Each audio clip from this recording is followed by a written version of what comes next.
አዳም ወዴት ነህ ያልከኝ በፍቅር ድምጽ ፈለከኝ። ሜዲቴሽን አለ። ያው በስትክክል እንደዚህ ያደረገ እዚህ ጋር ግን እንደዚህ በቃ እንደዚህ መንሳፈፍ ምናምን እያለ እኮ በስትክክል እንደዚህ ያደረገ ኢኮኖሚ ልክታችን እንደዚህ 666 ማለት ነው። ቆይ አይደል ሜዲቴሽን አድርግ። በቃ እንደዚህ ነው። በቃ ይሄ በቃ አይምሮን ባዶ ማድረግ ነው። በቃ አይምሮ ባዶ ማድረግ ነው እንደዚህ። ከዚያ በኋላ እኛ በቃ ባዶ በሆነበት ጊዜ በቃ በስትክክል ባዶ ሲሆን እኛ ጥልቅ ብለን እንገባና በቃ ህይወትን መስቀልቀል ለትንሽ ጊዜ ግን ሰላም እንሰጣለን። ሰላም እንሰጠውና የማድሮ እኮ ነው ከሁለት ዓመት በፊት እናንተን ከማውቀ ትንሽ ሰላም እንሰጠውና ከዛ ዝብርቅርቅርቅ አይ ሜዲቴሽኑን አድርግ እስኪ። በቃ እንደዚህ ነው። በቃ ጸጥ ማለት ነው። በቃ አንድ ለ10 ደቂቃ ምናምን ቪዲዮ የሚጫወት አለ። እንደዚህ ብለህ ሜዲቴት ታደርጋለህ በስትክክል። ግን እኛ እንጀለጠን እኛ ሜዲቴሽኖቹን እዚያ ከህንዶች ነው ከህንዶች እነዚህን ህንዶች እያየን ከዛ ተቆጥተን መጣ። እዚህ ኋላውን አይተዋል እንዴ? ከሰል የሚመስሉ ይሄ ራሱ ከሰል መስሎ እኛን ከሰል መሰለ። እንዴት ነው ይሄ ነገር በእናትህ? እንዴ ሜዲቴሽኑ ከየት ነው የመጣው? ነው ከህንዶች በቃ በቪዲዮ አጋንንት ነው ሰይጣን። እኔ አጋንንት ነኝ። ህንዶች በስትክክል በቃ እዚያ በቃ እሺ የምትናገረውን ነገር እየተናገርክ ሜዲቴት አድርግ። እኔ አይደለም የምናገረው ፊልሙ ላይ ራሱ እንደዚህ አድርጉ ትላለች። በቃ አንተ አጋንንቱ ኮልም የሚባል አለ። ኮልም ሜዲቴሽን ምናምን በቃ የሚያረጋጋ ነገር ብላ ጥሩ በቃ አስመስለው፣ ግን በኋላ ስገባበት ቀስ እያለ የአምልኮት ነገር ነው እንዳለ። ስለዚህ እንደዚህ ቀስ እያለ በቃ በስፖርት ነገር ያስመስሉና ከዚያ በኋላ ስገባበት እንዴ ብለህ በቃ ልትወጣ ስትሞክር የዛኔ ያዝ እናደርጋለን እኛ። በቃ ያዝ ነው ጭምጅት ነው ጭፍልቅ ነው የዛኔ ተምርክ ጭፍልቅ ነው የምናደርጋቸው እንዴ ምን አባው ነው እንዴ አልገባ እንጂ ሌላ ሴታቶች ጓደኛ ሴታቶች ምን አለበት ሴት ብትሆን ሴት ጓደኛ እንዴ ሴት ወረኛ ናቸው፣ አስመሳይ ናቸው፣ አትፈልጋቸውም። በቃ አማርኛ አይደል እንዴ?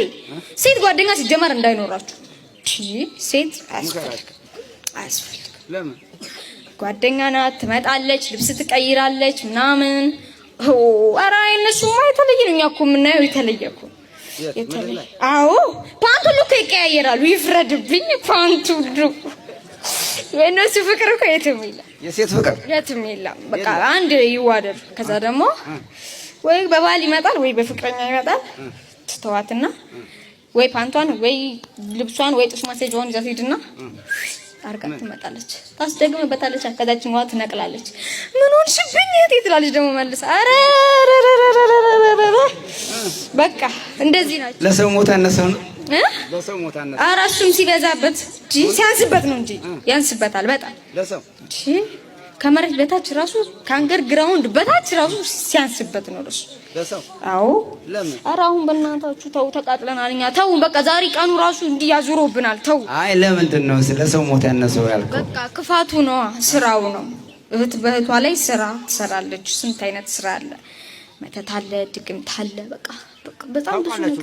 ለምን አናውቅም? ለምን አናውቅም? ከነሱ እኮ ያው አልተደገመብንም አልተመተተብንም እንጂ አንድ እኮ ነው። ሰይጣንነቱ አይረሳም። ተግባባን?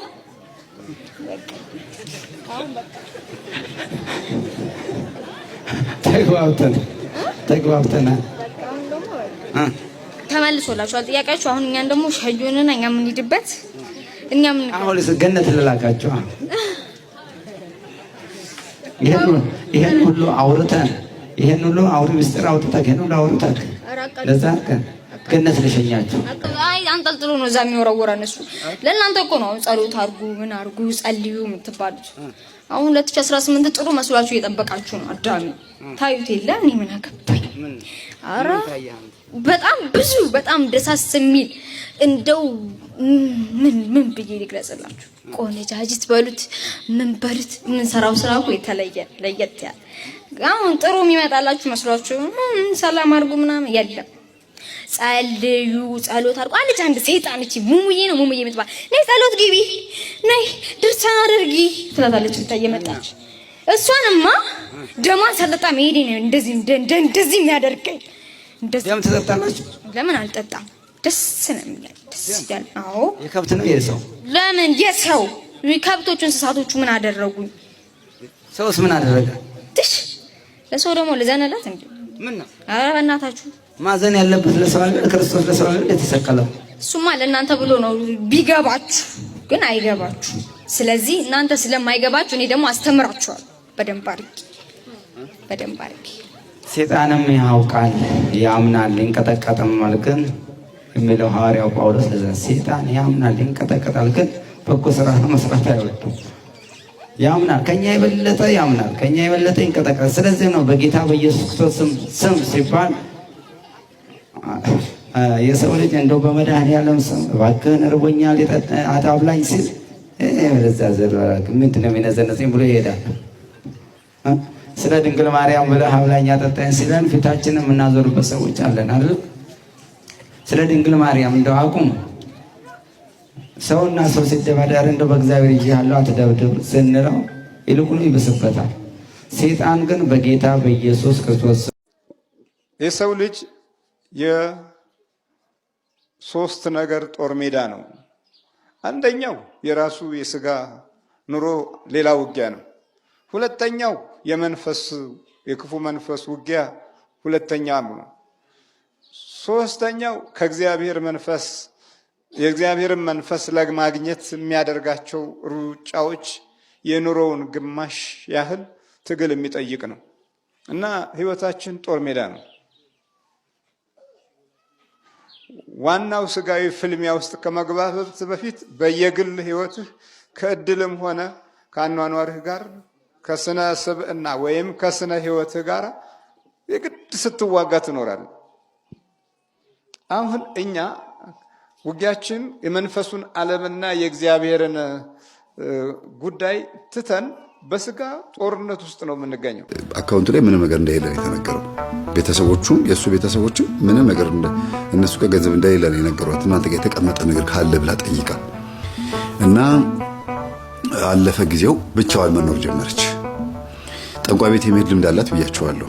በባሏ ምክንያት ነው። ባሏ ገንዘብ ስለማይሰጣት ጓደኞቿ መክረዋት ነው። እንዴ እኔ እኮ ባሌን ስጠኝ ስለው እሺ ብሎ እንጂ እንደዚህ ዘግቶ የሚሰጠኝ እኮ በሚይዝ ይዤው ነው ብላ ጓደኛዋ ነግራት ነው። በነገራችን ላይ ጓደኛዋ ሞታለች። ወደ ታሪኩ ስንገባ የሞተችው ጓደኛዋና የሞተው ባሏ በመሃል ቤቷ ችግር ተፈጥሮ ነበረ። ሁለቱ ላይ የራሱን ችግር ነበርና በአንድ በኩልም ባሌና ጓደኛ የሞቱት እኔ ባደረኩት ነገር ነው ብላም ታስባለች፣ ትሰጋለች። ፖሊስ በመተት ሰው ገደለ ሲባል አንድ ሰው ፖሊስ ሊይዘው አይችልም። ግን ሲገል ቢታይና ሰው ሲገል ቢታይና ደም ሲያፈስ ቢታይ ወንጀለኛ ኃጢአተኛ ወይም ደግሞ ጫካኝ ተብሎ ኃይለኛ ፍርድ ይፈረድበታል። በቴሌቪዥንም ሊታይ ይችላል ወይም በሚዲያ ሊዘገብ ይችላል። ግን ቤቷ ቁጭ ብላ ቡና እያፈላች የምትልከው መንፈስ ሄዶ ሰውየው በተቀመጠበት አንገቱን አንቆ ሲገለው ወይም ደግሞ አናቱን ብሎ ሲደፋው ከሶፋው ላይ ሸርተት ብሎ ሲሞት የሞተው በመተት እንደሆነ በመናፍስት እንደሆነ እየታወቀ ምንም ማስረጃ ስለሌለ ብቻ ጎየድ ነው። ላይፍ ይቀጥላል ማለት ነው። ይገርማል። እና እኔ ታሪኩን እየገረመኝ ነው የሰማሁት። ስለዚህ ጓደኛዋ ሴት ጓደኛዋ ይሄን ምክር የመከረቻት ጓደኛዋ መካሪም ናት። ከዛም ደግሞ መሽቁቅም የሚባለው በጣም ብቻ አናዳጅ ናት። ከባሏ ከዚህኛዋ ባል ጋር ትማግጥ ነበረ። የገዛ እቤቷ አገኘችው ባሏን። ይቅርታ ጓደኛዋ ጋር ልትጫወት ስትሄድ ባሏ እዛ ቁጭ ብሎ አገኘችው። ምን ታረጋለህ አለችው። እንደዛ ሲቆጣት ቁጭ ብድግ የሚያረጋት የነበረ ባል ተርበተበተ። ኃጢአት ውስጥ ሆኖ ተያዘ። እንደዚህ አይነት ጸባይ ያላቸው ብዙ ጊዜ አንዳንድ ሰዎች ኃይለኛ በቤታቸው ታማኝ ጥሩ ሰው ኃይለኛ ለመምሰል ጥረት ያደርጋሉ። በጣም አሪፍ ሰዎች ይሆናሉ። ሲሰርቁ ሲያዙ የሌባ አይን ደረቅ መልሶ ልብ ያደርቅ ነው። ለስራ ነው የመጣሁት ሊል ይችላል። አንዳንድ ሰው አያፍርም። ግን እዛ ቤት የሚመጣበት ምንም ምክንያት የለውም። ስራ ጸባዩ ሌላ ነው። ለምሳሌ የሂሳብ ኦዲተር ወይም ደግሞ አካውንታንት የሆነ ሰው እዚች ሴትዮ ቤት በፍጹም በምንም አይነት መንገድ ሊገኝ አይችልም። በምንም መንገድ እና ለስራ ነው የመጣሁት ቧንቧ ሊገጥም ነው የመጣሁት ሊል አይችልም። እና አንዳንዴ ማምለጥ የማይቻልበት እንደሆነ ስለሚታወቅ መንቀጥቀጡ መርበትበቱ ያለ ነገር ነው ማለት ነው። ወደ ታሪኩ ስንመጣ በጣም ተናዳባት ስለነበር ጓደኛዋን ሰድባት ረግማት ነው የወጣችው። ለባሏም ደውላ ነግረዋለች። ለጓደኛዋ ባል ሚስትህ ባለቤቴን ቤት ጠርታ እንደዚህ ታደርገዋለች። ባሌስ እሺ ወንድ ስለሆነ አንተም ወንድ ስለሆንክ እንደዛ ልትሆን ትችላለህ፣ ግን በጣም ነውር ነገር ነው ያደረገችው ብላ ነግራው ትዳር ከባድ ችግር ውስጥ ገብቶ በተጣሉ በአመታቸው ጓደኛዋ ሞተችባት። ጓደኛዋ ሞተችባት የሚባለው ለምን ልትታረቃት እየፈለገች ነው የሞተችው። ተሰቃይታ ነው የሞተችው። እሷ ለባሏ በመደወሏ ባሏ ደበደባት፣ አሰቃያት፣ ሰደባት፣ ቤተሰቦቿ ፊት አዋረዳት። ስለዚህ ሞራሏ ተነክቶ ነው የሞተችው ማለት ይቻላል። እና ለመሞቷ ምክንያት እኔ ነኝ ነው የምትለው። ባሏም ራሱ ለመሞቱ ምክንያት እኔ ነኝ ነው የምትለው። በአንድ በኩል ለገንዘብ ብላ ለብር ብላ የላከችበት ገፍትር የሚል መንፈስ ማለት ነው። አንተ እስቲ ገፍትር እስቲ አምጣ እስቲ ምንድነው እጂ አይደማም እንዴ ምናምን ትላለች አይደል? ስለዚህ ባሌ ብር እንዲገፈትር ብላ የላከችው መንፈስ፣ በአንድ በኩል ደግሞ ሲዘሙት አልጋ ላይ ተጣብቆ ባታገኛቸውም እዛ ቤት ለመገኘቱ እፍረት ተሰምቶት ያ ነገር በሆነ በ3 ዓመቱ አረፈባት ባሏ ማለት ነው። ስለዚህ ባሏ ከሞተ በኋላ በጣም በጣም በጣም ከባድ ስቃይ ያሳለፈችው። ስቃይዋ ምንድነው? 1 ዓመት በጣም ተሰቃየች። ብር የላትም ምንም። ምን ታድርግ? የምትኖረው ደግሞ የክራይ ቤቶች አስተዳደር ድርጅት ቤት ውስጥ ነው የምትኖረው። የክራይ ቤት ገንዘብ ክፍያ ባይኖራትም ቤቱን ምንም ልታደርጓት አትሸጠው፣ ምን አትለው ግራ ነው የሚያጋባውና ሰውየው እዳ አስቀምጦባት ነው የሞተው። ግን እዳውን ተሸክሞም ነው የሞተው ሰውየው ራሱ መናፍስት ይዞ። ይሄኔ ሲኦል ነው ያለው ማለት ይቻላል። እኔ መፍረድ ይከብዳል እንጂ ንስሐ ሳይገባ ድንገት ከሞተ አመንዝሮም ከሆነ ሚስቱንም በድሎ እንደገና መናፍስትም ተልኮበት ስለሞተ መቼም ገነት አንጠብቅም። ግን እግዚአብሔር ሰሞኑን የምትሰሙት መዝሙር ይኖራል፣ አትመራምረኝ የሚል በጥቂት ነገር ማረኝ የሚል ደስ የሚል መዝሙር አልሰማችሁ? በጣም ደስ የሚል የበገና መዝሙር። ያው መቼም እግዚአብሔር ካልተመራመረው በስተቀር በትንሽ ነገር ሊምረው ይችላልና ይማረው። ወደዚህ እንምጣ።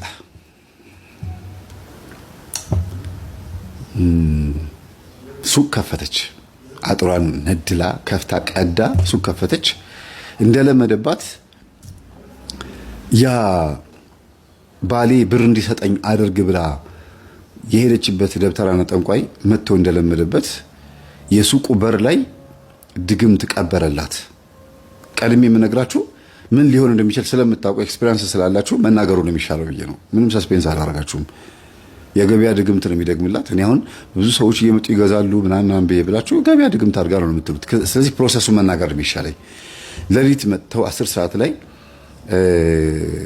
ቆፈረ፣ በዘዴ ቆፈሩ። ከዛ ተቀበረ። የፍየል ጭንቅላት በፍየል ጭንቅላት ነው የተቀበረው። አፉ ተከፍቶ የሰፈር ሰዎች በሙሉ ስማቸው በብራና ተጽፎ በብራና ሳሽ በቆዳ ማለት ነው የእያንዳንዱ ቤት ሰው ስም ተጽፎ የፍየል አፉ ተከቶ ተቀበረ እና ቀንዱ ወደ ታች አፉ ወደ ላይ ሆኖ ነው የተቀበረው።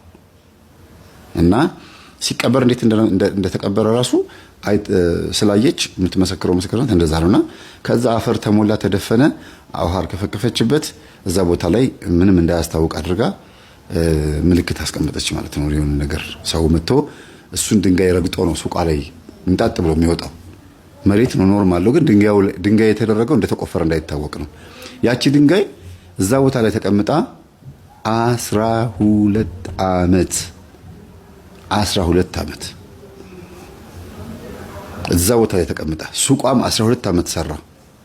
የሰፈር ሰውም 12 ዓመት ያንን እየረገጠ መጥቶ ከሱቋ ተገበያይቷል።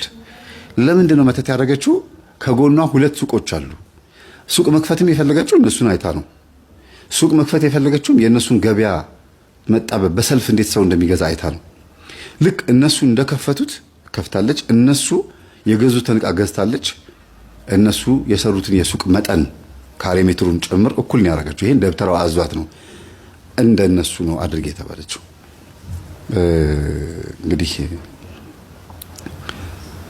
ስልብና ከሆነ እንደዛ ነው። መስለብ ከሆነ አሳባፍ ቢሎ የሚባል ኮንስፓይረሲ ቲዮሪ አለ። ታውቃላችሁ? አሳባፍ ቢሎ ማለት ልክ እንደዛ እንደላይኛው ታችም እንደዛው ማለት ነው። እግዚአብሔር እንደሚያደርገው እኛም እናደርጋለን፣ እግዚአብሔር እንደሆነው እኛም እንሆናለን አይነት ነገር ነው ኮንስፓይረሲው። የሰይጣን ማህበረተኞች የኢሉሚናቲዎች ኮንስፓይረሲ ነው። አሳባፍ ቢሎ ይሉታልና በዚህ ጉዳይ ላይ በሰፊው በጣም የሚያስተምረው ወንድማችን ደይሰበን ነው። ብዙ ጊዜ ሲያወራ ተሰሙታላችሁ። የሚገርመኝ ኮንስፓይሬሲ ነው። እንዴት አድርገው እግዚአብሔርን ለመምሰል ጥረት እንደሚያደርጉ ነፍስን መፍጠር ብቻ ነው የቀራቸውን ሁሉን ነገር እግዚአብሔር እንዳደረገው ሊያደርጉ ይሞክራሉ። ኢቭን አሁን ጾታን መምረጥ ሁሉ ተጀምሯል። በማህፀን ውስጥ ወንድ እግዚአብሔር ሴትም እግዚአብሔር ነው የሚያደርገው። ጾታን መምረጥ አንችልም ነው የምንለው፣ ግን መምረጥ ሁሉ ተጀምሯል። እና አሳባፍ ቢሎ ማለት ሁሉን ነገር ዩኒቨርሱ ብለው የሚጠሩት እነሱ እግዚአብሔር ነው ብለው የሚጠሩት አይደለም። ዩኒቨርሱ ያለውን ኃይል መውረስ እንችላለን ብለው የሚያስቡት እና ይቺም ሴትዮ ደብተራ ያዘዛት እንደዛ ነው። ልክ እንደነዛኞቹ ቤት አንቺም ያላት አሳባፍ ቢሎ ማለት ካንቺ በላይ የሆነው ሱቅ ካንቺ አጠገብ ያለው ሱቅ እንደገዛው አይነት አንቺም ግዢ ያላት። ሌላው ለሊት ሱቁ በር ላይ ሄዳ መተት ትወረውራለች። መተቱ ምንድነው? ሁለት አይነት መተት ነው ያስወረወራት። አንደኛ ሱቁ ገበያው ቢዝነሱ እንዲቀዘቅዝ የሚቀዘቅዝበት ምክንያት ሰው በዋጋም ይሁን በእቃ ኳሊቲም ይሁን በሆነ ነገር በሆነ ምክንያት ሰው ከሱ ቤት እንዲቀር ነው።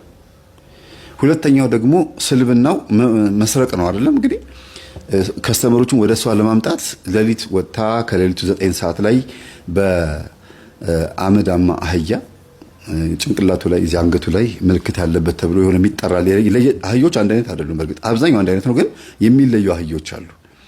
እና ያን አህያ ላይ በራቁቷን ተቀምጣ ሱቁ ላይ ሆና 10 ደቂቃ መቆም አለባት። 10 ደቂቃ 15 ደቂቃ እንደዚህ ሱቁ ላይ እሱ ሱቅ በር ላይ ሌሊት ነው እንግዲህ መጣ ትቆማለች። ማንም እግረኛ ሳይመጣ በዛ ሳያልፍ ራቁቷን አህያው ላይ እግዚአብሔር ማስተዋሉን ይስጠን። በመወለድ እሱ ደግሞ ምን እያደረገ ነው? አንደኛ ክፋት የክፉ መንፈስ ባህሪው ከማህፀን ጀምሮ ቁጭ ብላል ይላል። ከእናት ላይ ያለው የልጅን ህይወት እየቀረጸው ይኖራል። ከማህፀን ጀምሮ የተቀረጸ ትውልድ ደግሞ አስቸጋሪ ነው። ከማህፀን ጀምሮ ክፉ መንፈስ እየቀረጸው ከማህፀን ጀምሮ የእግዚአብሔር ልጅነትን እንድናገኝ ክርስቶስ ሰው ሆነ፣ እግዚአብሔር ሰው ሆነ። ከማህፀን ጀምሮ እየተበላሸን እንድናድግ ደግሞ ዲያብሎስ ያንን መንገድ ተከትሎ ጉዞ ተቃራኒ ነገሮችን እያመቻቸ እኮ ነው ያለው በየጊዜው። እግዚአብሔር መንፈሳዊ ልደትን ሰጠ፣ ዲያብሎስ ደግሞ በልደት ውስጥ ገባ። ይሄው አይነ ጥላ የሆነ አብሬን ያደግኩት ሲላሰሙ በልደት ውስጥ ገባ። እንደገና ደግሞ የክፋቶቹ ልጆች ያንን ክፉ ልደት ያገኙ ማለት ነው። ከክፉ መንፈስ ልደት የተካፈሉ ወጣት እሷ ራሱ በድግምቷ ያበላችሁ ያጠጣችሁ ወጣት ጫት ቤት ከፍቶ ወደሱ ዳይቨርት አደረጉ። ግን ከሷ የሚያስፈልገውን ሃይላንዱ ውሃው ምኑ ከሷ ይገዛሉ። እሱ እዛ ማስቃሚያ ነው ያደረገው ማለት ነው። ይሁን ዞሮ ዞሮ እሷ የምትፈልገው ምንድነው? ወጣቶቹ እሷ ጋር መጥተው መጠቀም የሚችሉበት ነገር ማዘጋጀቷ ነው። የቢዝነስ ሰው ናት። አዎ የቢዝነስ ሰው እንድትሆን ያደረጋት ግን የከስተመሩ መብዛት ነውና ከስተመሩ እየበዛ ሲመጣ እንትን ምን ማይንድ ነው የሚባለው? ክሬተር አለ አይደለም? የፈጣሪ የሆነ ጭንቅላት ያላቸው ሰዎች እንደዛ ሆነች።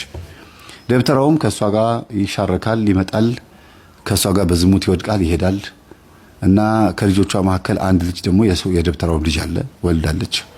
ባሏ ከሞተ ከ3 ዓመት ነው በኋላ ከሰውየው ወልዳለች። ከየት እንደተወለደ ግን አያውቅም የሰፈር ሰው። ለኔ ነው የነገረችኝ፣ ከደብተራው ነው የወለድኩት አለች። እና ከዛ ቤት እግሩ እንዳይጠፋ ወይም ደግሞ ሂድልኝ ከዚህ ብትለው እንኳን ጥፍት ብለው እንዳይቀር እግሩን መክተቻ ነው ልጁን ያስቀር ልጅ እንድትወልድ ያደረጋትና ልጅ ከወለደች በኋላ አብሬሽ አልኖርም ብሎ ለብቻው ነው እንደፈለገ የሚንቀሳቀሰው። ግን መምጫ መንገድ አለው። ልጄን ለማየት ነው የመጣው ብሎ ይመጣል። አይጣሉም፣ አይስማሙም። ያ ማለት ምንድነው? አብሯት መኖር ስለማይፈልግ ብቻ ትናደድበታለች። አብሯት እንዲኖር የምትፈልግ ብትሆንም ጥሩ ስም ስለሌለው ሰውየው መጥቶ ብቻ እንዲመለስ ነው የምትፈልገው። ጥሩ ስም የለው ማለት ያው ይገባቸዋል፣ አርፎ ማይቀመጥ ሰው እንደሆነ እና በዝሙት የወደቀ ከሆነ ደብተራም ከሆነ ቤተክርስቲያን አካባቢ እንደውም ሚልከሰከስ እንደዚህ መለስ የሚል እግሩ ፊቱን የሚያስመታ ከሆነ ጥሩ ስም የለውም የሚለው ነገር ትንሽ ይከብዳል አይደለም? እና እሷም ስሟ እንዳይጠፋ መጥቶ ብቻ ተጫውቶ እንዲሄድ ነው የምትፈልገው። አገባችሁ መባል አትፈልግም። ግን ያም ሆኖ አይመጣላትም።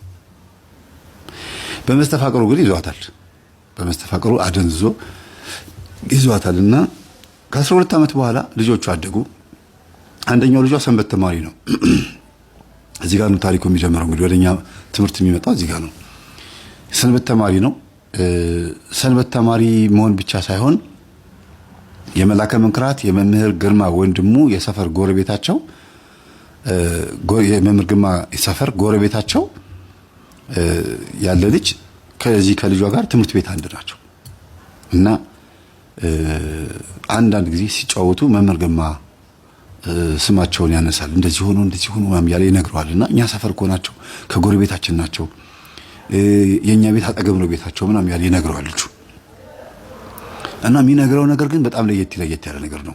ለልጁ ነው ታዲያ ይለኛ አይደለም። ለልጁ እንደዚህ ብሎ ጮኸ ብታይ እንደዚህ ብሎ አድርጎ መንፈሱ እንደዚህ ብሎ ይለዋልና መንፈስ ትለኛለህ፣ ምንድነው ይሄ ነገር አድርገህ ሂድ እስቲ ታብሌት ምናምን ካለ ዩቲዩብ ካለ ቤት ሂድና ክፈትና እይ ይለዋል። ከዛ ይሄ ልጅ አንድ ቀን ቅዳሜ ቤት ሆኖ ዩኒፎርሙን እያጠበ የትምህርት ቤት ዩኒፎርሙን እያጠበ ቴሌቪዥን ከፍቶ እያየ እናቱ ትገባለች። ምንድነው ስትለው የቤተ ክርስቲያን ትምህርት ነው ይላታል። እና ይሄ ሰውዬ ነው እንዴ ታዲያ የቤተ ክርስቲያን ትምህርት የሚያስተምረው አለችው። ታውቃቸዋለች ለካሷ መምህር ግርማን ምንድነው በስም ማለት ምንድነው ያው ሰው እንደሚለው መተተኛ፣ ጠንቋይ፣ አስማተኛ ምናምን እንደሚባለው በዚህ ነው የምታውቃቸው። እና በሌላ ትምህርት ቀይራለችው። ይሻለና ቀየረው። ከዛ አሁንም ያኛውን ስብከት ሰምቶ ከጨረሰ በኋላ ሰርች አድርጎ ስላመጣቸው እሳቸውን እንደገና አልጎሪዝሙ የመምህር ግርማን አመጣለትና ማሚ ገበያ ሄዳለች፣ ምን ቸገረኝ፣ ቆይ እስቲ ለምን የከለከለችኝ ብሎ ሲያዳምጥ ሲያየው ቪዲዮውን አፉን ከፍቶ መጣችበት እናቱ። አንተ አለችና አናቱን አለችው፣ በያዘችው በገዛችው በዘንቢሉ እንደዚህ። እንዴ ማዬ ምን ያኛው ትምህርት አልቆ ይሄኛው ደግሞ መጣ። እስቲ ቆይ ደግሞ ማዬ ለምን የከለከለችኝ ብዬ ነው እያየሁ ያለሁት፣ ለምን የከለከልሽኝ አላት። ከዛ ይሄ ሰውዬ እንደዚህ ነው ማን ብላ ነገረችው። ትምህርት ቤት ሄዶ ለጓደኛው ነገረው። አንተ እንደዚህ ጠንቋይ ናቸው እንዴ? ኧረ አይደለም፣ ሰው እንደዚህ ይላቸዋል። ምክንያቱም የነሱን ትምህርት ስለሚያጋልጥ ማነው ጥንቆላቸውን ስለሚያጋልጥባቸው የነሱ ስም ያጠፉባቸው ነው እንጂ ሌላ ነገር የለም ብሎ እንቅጩን ይነግረዋል። ልጁ ያችን ይዞ ይመጣና ለእናቱ ደግሞ ይነግራታል። እማዬ እሳቸው እኮ ጠንቋዮች፣ መተተኞች፣ ደብተራዎች እንደዚህ አይነት ቦታ የማይጠፉ ሰዎች ናቸው ስማቸውን የሚያጠፏቸው እንጂ እሳቸው ራሱ የዚህ ጠላት ናቸው፣ የጠንቋይና የደብተራ ጠላት ናቸው፣ ይህን መንፈስ ነው የሚይዙት ብሎ ይነግራታል። ይሄ ሁሉ የሚሆነው ከ12 ዓመት በኋላ ነው። እንግዲህ ምን ባሏ ከሞተ ከ12 ዓመት በኋላ ሀብታም ከሆነች ከ12 ዓመት በኋላ ማለት ነው። እና ነግሬሃለሁ በቃ ምንም ሆነ ምንም ይሄን ትምህርት እዚህ ቤት እንዳትከፍትብኝ ትለዋለች። እና ትንሽ ግራ ገባው። ከዛ ስልክ የሚይዝበት እድሜው ደረሰ። እድሜ ስላቸው ሁኔታዎች ተመቻቹለትና ስልክ የሚይዝበት ሁኔታ ተፈጠረ። ግዴታ መምህሮቻቸው አንዳንድ ሀብታም ትምህርት ቤቶች መምህሮቻቸው በቴሌግራም የቤት ስራ ይልኩላቸዋል። እና ማየ ስልክሽን አንድ ጊዜ ቲቸራችን በቴሌግራም እንትን ልኮልናል፣ ትምህርት ልኮልናል ማለት ጊዜ ስልኩን ይዤዋለሁ እየሰራሁበት ነው እያየሁበት ነው ትላለች። እና ታዲያ በምን ልስራ ምናምን ይላል። እና አንድ ስልክ ለጋራ ገዛችላቸው ለልጆቿ ማለት ነው። ትምህርት ቤቱ አንዳንድ መረጃ ሲልክ ወይም የቤት ስራ መስራት ሰርች ማድረግ ሲፈልጉ ለዛ እንዲሆናቸው አንድ ስልክ ገዝታ ያ ለቤቱ አንድ ስልክ ሆነ ማለት ነው። የሷን ስልክ እንዳይወስዱባት ደግሞም ብዙ ጊዜ ስልክ እየሰበሩባት ስለተቸገረችም ነው ይሄን ያደረገችውና እግዚአብሔር በዚህ ምክንያት እዛ ቤት ሊገባ መንገድ ከፈተ ማለት ነው። ልጁ ልክ ስልኩ እጁ ሲገባ በማግስቱ ይሄን ትምህርት ማየት የጀመረው መምህር ግርማ ብሎ ሲገባ መምህር ተስፋ ይመጣል፣ ቀሲስ ሄኖክ ይመጣል፣ ያያል። ከዛ ትምህርታችን እያዳመጠ ምን እያለ የመተተኛ ሰዎች ባህሪ ቀጥታ ባናገረውም ግን ከሚሰማው ትምህርት አንፃር እናቱን ልብ ብሎ ማስተዋል ጀመረ። ስንተኛ ልጇ ነው ይሄ? ሁለተኛ ልጇ ነው። የመጀመሪያ ልጇ ሴት ናት፣ ሁለተኛ ልጇ ወንድ ነው፣ ሶስተኛ ልጇ ደግሞ ከደብተራው የተወለደው ነው። እሱ ደግሞ ወንድ ነው። እና እናቱን ዝም ብሎ ሲመለከታት ልክ አይደለችም ሁኔታዋ። እና ለእህቱ ይነግራታል። እህቴ እንደዚህ ትምህርት እያሰማሁ ነው፣ ዝም ብለሽ ይሄን ትምህርት ሰሚውና ከአንድ ሳምንት በኋላ እናቴን መታዘብ ጀምር ያላት። ገና ትምህርቱን ማዳመጥ በጀመረች በሶስተኛ ቀኗ እናቷን ማየት ጀመረች፣ እናቷን መታዘብ ጀመረች። እና መታዘብ በምንድን ነው? በሁኔታዋ ብቻ አይደለም፣ ከሚያውቁትም ተነስተው ነው። ቡና ስታፈላ የምትሆነው አንድ ቀን ስታጓራ ደርሶባታል። ቤት ቡና እያፈላች እንደገናም ደግሞ የምትኳለው ኩል፣ የምትለብሳቸው ልብሶች፣ ቡና ስታፈላ የምታፈላበት መንገድ፣ ቤታቸው ጎረቤት መጥቶ አለማወቁ። ጎረቤት መጥቶ አያውቅም። ማንም ሰው ቤቷ ገብቶ አያውቅም። ዘመድ ይመጣል፣ አንድ ሳምንት 2 ሳምንት አድሮ ሊሄድ ይችላል። ጎረቤት ግን መጥቶ አያውቅም። ከዛ ጎን ለጎን ደግሞ የራሳቸውን ባህሪ ያዩ የአባታቸውንም ደግሞ መሞት አሟሟቱን ያውቃሉ። እንዴት ድንገት እንደሞተ ምናምን ሰምተዋል። እንዴት ይሞተው ምናምን ነግራቸዋለች። እንደዚህ ሆኖ እና እንስገድ እንጸልይ ግድ የለም ሰንበት ትምህርት ቤትም እንቀጥል። አቋርጠነው የነበረውን ሰንበት ቤት እንቀጥልና መንፈሳዊ ሕይወታችን እንቀጥል። ይሄ ነገር በጣም ከባድ ነው። እማዬ ብዙ ስሟ ይታማል። እኔ ቡና ፊሊም ብላይ ቡና ሳፈላ ቁጭ ብላ በስልክ ስታወራ የሰፈር ሰዎች የማይመጡበት ምክንያት አንዱ ምን እንደሆነ ታውቃለች። ሴቷ ለእናቷ ቅርብ ናት ሴቷ እና ያሟታል። እናታችንን የገበያ ድግምት አድርጋ ነው ይሄንን ሁሉ ህዝብ እንደዚህ ሰብስባ እንትን የምትለው። ግን እያሟትም ከሷ ነው መጥተው የሚገዙት። ወደ እንትን አካባቢ ኮተቤ ካራ አካባቢ